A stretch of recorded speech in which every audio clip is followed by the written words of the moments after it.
Hi everyone. I am back with another book video and I'm back at home, as you guys can see, so I thought it would be a perfect time to sit down, film a couple book videos that are gonna come your way, so I'm super excited about that. But today I'm gonna be talking about all of my favorite spring books, spring book recommendations. It's my spring break right now, so I'm like, it's the best time to do it. However, when I think of spring books, I don't really know what genre to think of. I'm like, literary fiction is a good one, maybe historical fiction, and then some light, fluffy romances. In my mind, summer is the ultimate chick flick, rom-com, romance, fun, beach house summer books, you know? And then fall is when we get into more thrillers or mysteries. And then winter is just a sad time in general, so maybe more sad books. I don't know, I hate winter. Then spring is we're coming into summer, and that is when we're reading fun historical fiction, literary fiction, women's books, that type of stuff. So that is what I'm bringing at you today. I have a good amount of romance, some historical fiction, some plain literary fiction. So if you're looking for some new and fun books to read this spring, just stick around. The first book that I have is Things You Save in a Fire by Catherine Center, and this was my first Catherine Center book that I've ever read, and it's still one of my favorites. It has stuck with me throughout the years, and it follows this girl who is a firefighter, and she gets moved to she moves, and so she joins a new fire unit, and the whole fire unit is a bunch of guys, and she's the only woman there, so she kind of has to prove herself. And then there's also this rookie there who is trying to prove himself as well, and so the two of them are going through training together and trying to join this new firefighter unit. I don't know what to call it, but she also moves because she's dealing with some personal life things, some home stuff with her family. So it follows her story with that. It also follows her and her romance as well, the two of them getting together, and it has a bunch of fun characters. One thing I love about Catherine Center's books is that she has a ton of fun side characters as well that have a lot of depth to them. So you're reading a book about a bunch of fun three-dimensional characters, and it's not just the two love interests. It has other plots and different characters that will bring out good and bad parts of the main ones. So it's a very I don't know, fun, I don't know what the word is, just it's a well-rounded story and a well-rounded book with well-rounded characters. What else can I say? So that's my first recommendation. Second one is a book that I literally just finished a couple of days ago. It's called In the Likely Event by Rebecca Yarros, and I believe she is the author of The Fourth Wing too, so that book is getting a bunch of hype. But this one is a really new release from her as well. I think it was released in 2022 or 2023, so really recently. And I loved this book. I ate it up, and it basically follows these two characters, and they meet for the first time on a plane, Nate and Izzy. And so they meet together on a plane for the first time, and they actually get into a plane crash. So he ends up saving her life, or helping save her life during the plane crash.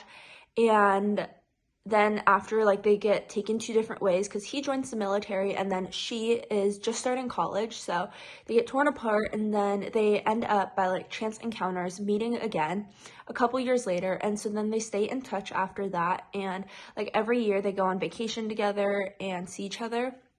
And that's in the past. And then in the present, she is working as a political aide to a congresswoman, senator, I don't know. And she's in Afghanistan, and he is actually assigned to be her security detail while she's there. So it kind of has this protective bodyguard. It's in a high stakes, high stress element, so you have that going as well. I loved this book. I thought that the chemistry between the two characters were great. I thought that the setting was really interesting, reading about that. A big complaint that I saw on Goodreads was that this book was too political. I personally don't know a ton about politics, so I thought that it was fine, but maybe just a warning heading into it, but I thought that was great. I thought that both of the characters were like really well done. You could like sense their chemistry like off of the pages, and that the plot was really unique, and I've honestly never read anything like it before, so I loved this book. I gave it 5 stars, and I think about it often, even though I just finished it like a week ago, but I think about it a lot. And then the next one is Crazy Rich Asians by Kevin Kwan. I have recommended this book over and over, but I think that it's a great spring read just because it's like, I wouldn't say it's like light and fluffy, but it's like a fun book to read. Like when you think of the movie, like that movie is really fun to watch, and like although it has some like different themes and stuff, it's like overall like a fun movie. That's how I felt reading this book. It was very fun. You're reading about these like outrageous characters and their lives, and it's just like, yeah, a lot of fun to read, I guess. And it was just super interesting learning about different cultures and these characters, and I read it in the summer, but I think that this is a great book to read in the spring as well, just because it's like a breath of fresh air. It's fun, it's light, it's a great book. Oh, some people say that it takes a while to get into. I totally can understand that, but once you are past that like first 150 pages, you're just flying throughout the book. So I would wait for it because it gets really, really good.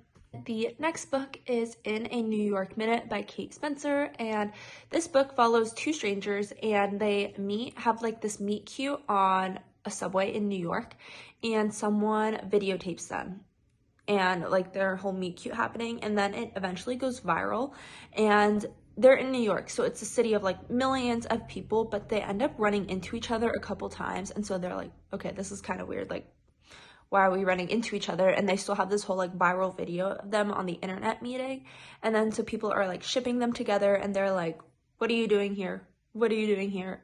That type of stuff. And so it just follows their story, and it's not anything special, but it's good, you know, and like I think it's a great spring read just because it's like super light and fluffy, and you just fly through the book. It's a really fun romance, so that's why I would recommend it.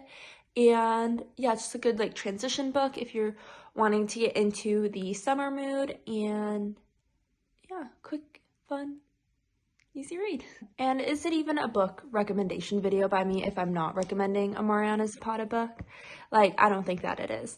And so my choice was Luna and the Lie, and I don't know why I chose this for the spring book recommendations. I was just like thinking back to all of her books, and I was like, no, that would be a fun one to read, because I think it's set in like the fall time. It's set in like Texas, so like it's just always hot there, I guess. But that's besides the point. I chose it because it's a really fun romance to read, in my opinion. All of her books are. Just read all of them. And this follows Luna and her boss, or she works at a car shop, and she like paints cars, and her boss has like always liked her, and she does a favor for him, or anyway, he owes her, so she does something super nice for him. He feels like he owes her, and so they have like that going for them. It's a workplace romance, and it's not like weird boss employee where he has like a ton of power over her, because he is also working with his father, and her and his father have a really good relationship.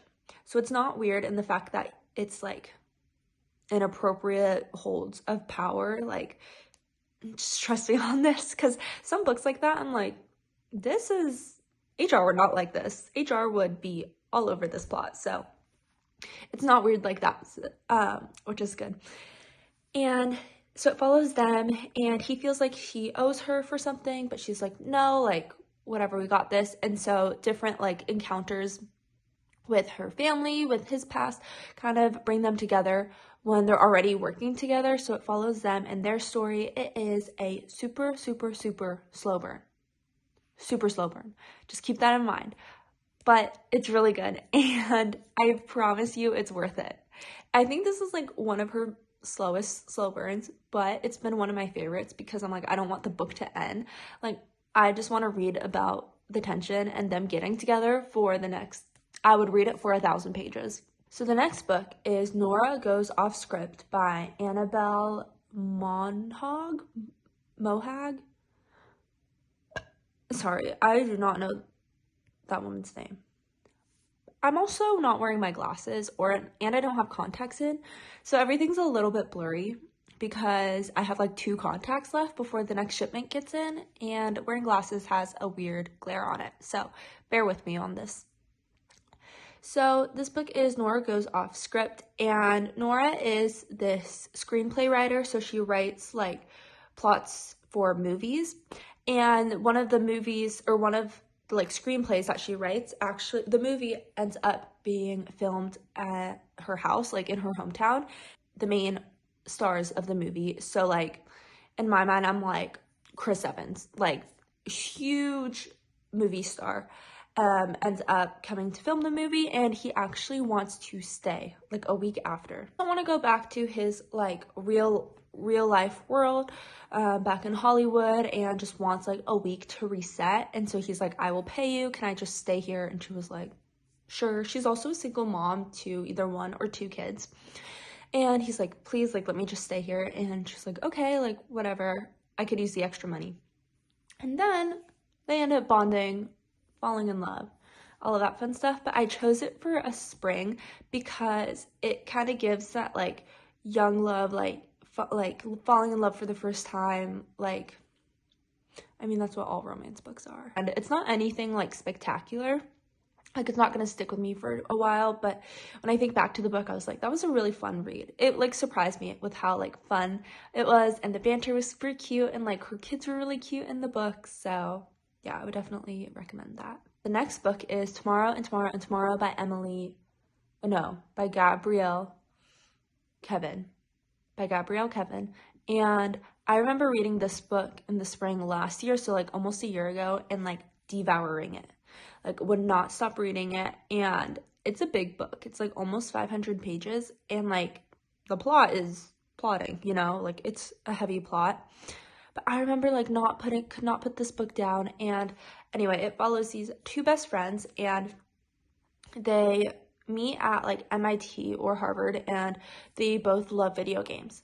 And so they design a video game together, and it follows them in like the span of their 30-year friendship and how fame has affected them. One of them deals with a disability, so it has that representation in it, and it's like a love story, but it's not like a traditional love story. It's just a really heartwarming, not heartwarming, 'cause the book is sad at sometimes, but it's a really like intense, raw, like plot and characters and story. So I don't want to give away too much because I think it's better if you just go in blind.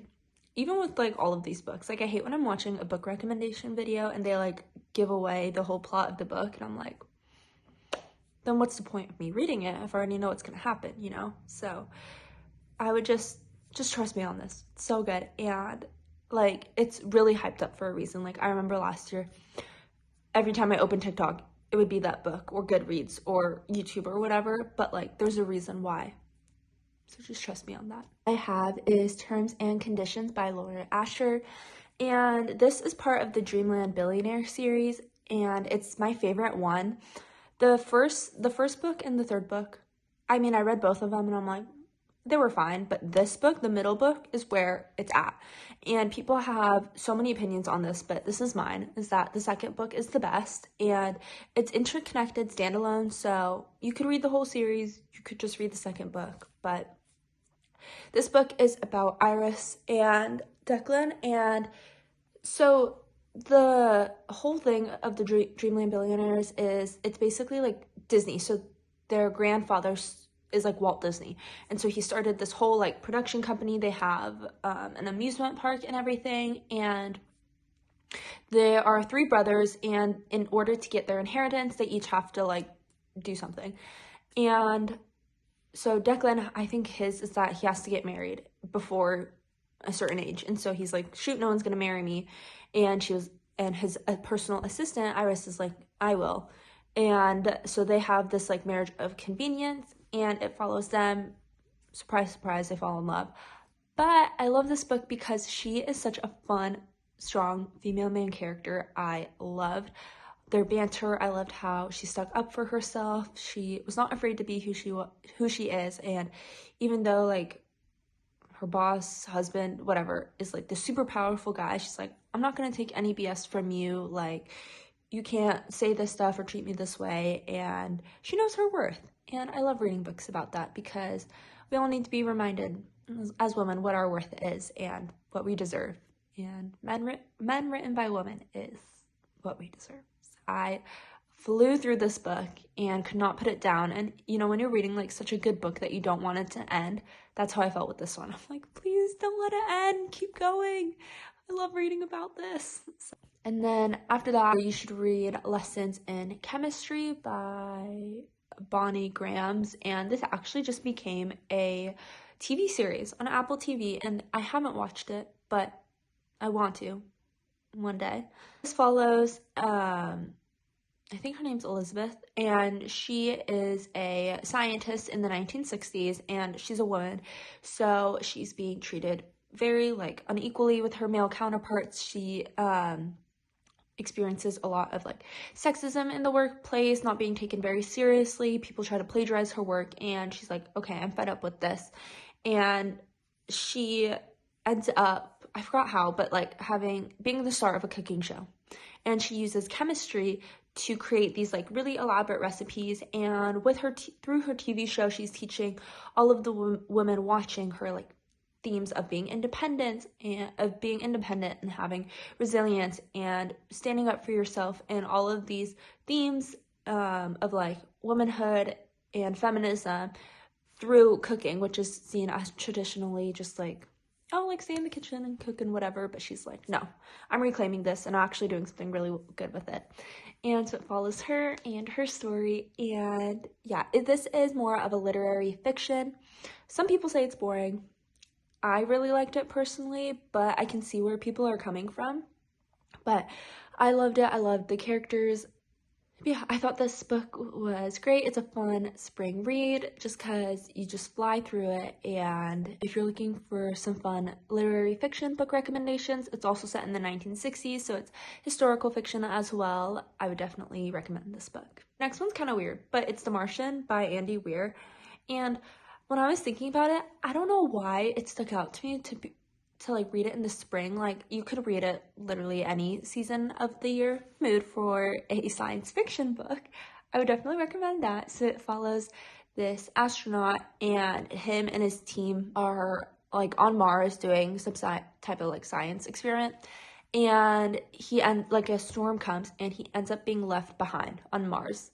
So his whole team's flying back to the Earth, and he's just stuck on Mars and has to learn how to keep himself alive. So like ration his food, plant his food. It follows, his whole story of trying to survive on Mars. And I mean, a movie came out about it too, but people are saying that this is like pretty like scientific of like how he was able to like use his botany skills to just grow potatoes on Mars. So although it sounds a little bit boring, it's really good, I promise you. It's just the main character in this book is really funny. He like has some like dark humor, will swear a little in his books, but it's really like funny and like, yeah, just trust me on this. So yeah, I would definitely recommend The Martian by Andy Weir. Then my last book for my spring recommendations is Better Than the Movies by Lynn Painter. And I'm sure you've heard a million and one things about this book, but the reason I chose it for spring is because it's set in like high school, like her last semester in high school. So the spring semester where she is going to prom and doing all the like final high school things. It follows them, and there's one thing about this book that annoys me, and she's trying to be like a super quirky, like I'm not like other girls girl, and like I'm so weird, and like no boy's gonna like me. Like, you're not quirky, you're just annoying. So the main character was kind of annoying to me, but the story made it up for itself, and like the guy was super cute in the way that he like interacted with her and treated her. So that redeemed the book. But there were some parts where I'm like, literally got secondhand embarrassment from the girl. I'm like, you really just did not say that. Like, be so for real right now. It's like a fun spring book, and it just follows like her in her last semester of high school, so it can be nostalgic for some people, but yeah, that's my final recommendation. Okay, and so those are all of my spring recommendations. Thank you so much for watching this video. I hope that you found a book or two that you want to read this spring, or if not, that's okay too. But yeah, it's kind of a little mismatched, weird pile of books, but I think it'll be super fun to read. Those are some of my favorite books. But yeah, I'm really excited to get into summer because summer reading is elite. That is where I thrive. That is where the book community as a whole thrives. So I'm so looking forward to it. But for now, our spring will suffice because spring is just close to summer and summer is where we thrive. So I'm super excited about that. But yeah, so thank you for watching this video and supporting me, and I will catch you in my next one. Bye.